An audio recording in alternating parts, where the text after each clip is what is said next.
বিকাশ নাম্বারে ভুল নাম্বারে টাকা চলে গেলে আপনারা কি করবেন? আমরা প্রতিদিন সব সময় ব্যবসায়িক কাজ করি অথবা পার্সোনাল বিকাশ ইউজ করি, তারা লেনদেন করতে থাকি। প্রতিদিন কম না কম আমরা লেনদেন করে থাকি, কিন্তু ভুল নাম্বারে টাকা চলে গেলে আমরা প্রথমে যে ভুলটা করি সেই ভুলটা হচ্ছে যে নাম্বারে টাকা আমরা ভুলে পাঠিয়ে দিছি ওই নাম্বারে আমরা ফোন করে ফেলি।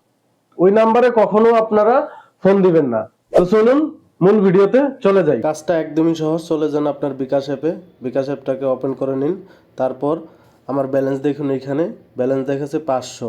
তো আমি ভুল নাম্বারে টাকা পাঠিয়ে দিছি, সেটা আমি সেন্ড মানি করছিলাম। আপনারা যদি সেন্ড মানি করে থাকেন তাহলে সেন্ড মানি অপশনে ক্লিক করবেন, অথবা যদি ক্যাশ আউট করে থাকেন তাহলে ক্যাশ আউটে ক্লিক করবেন। আমি সেন্ড মানিতে ক্লিক করলাম। এরপরে এখানে দেখতে পাচ্ছেন নন বিকাশ, এখানে ট্যাপ করব। ট্যাপ করার পর এখানে একটা অপশন দেখতে পাচ্ছেন বাতিল, ঠিক আছে? এই বাতিল অপশনে ক্লিক করব, করার পরে হ্যাঁ করে দিব। এই মুহূর্তে কোনো সেন্ড মানি রিকোয়েস্ট নেই, ঠিক আছে? এই যে আমার টাকাটা কিন্তু ব্যাক চলে আসছে। আপনারা দেখতে পাচ্ছেন, এই যে আমার 500 টাকা ছিল, এখন 23 টাকা এটা আমার ব্যাক চলে আসছে। ভিডিওটি ভালো লাগলে লাইক করবেন, সাবস্ক্রাইব করবেন।